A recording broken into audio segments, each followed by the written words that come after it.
ठ्याक्कै भन्दै गर्दा यो चाहिँ चिकन चिल्ली, त्यसपछि गएर यो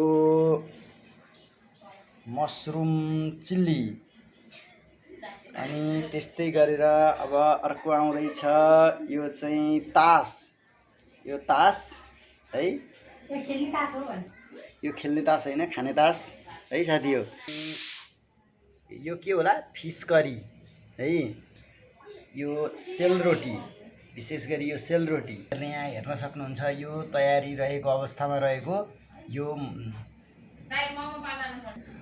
यो हो पनिर करी। त्यसपछि गएर यो हाम्रो काँक्रोको अचार, एकदम स्पाइसी एन्ड हट। यो कोकहरू रहेका छन्, कोकहरूमा यो प्रतिनिधि कोक।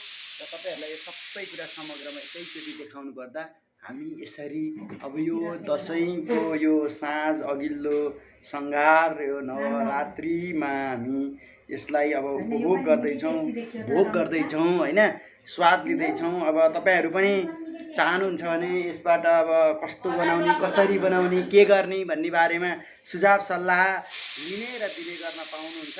तपाईँहरूले फलो, लाइक, सेयर, कमेन्ट के गर्नुपर्छ सबै गर्नु होला हजुरहरूलाई। ल, ह्याप्पी दसैँ।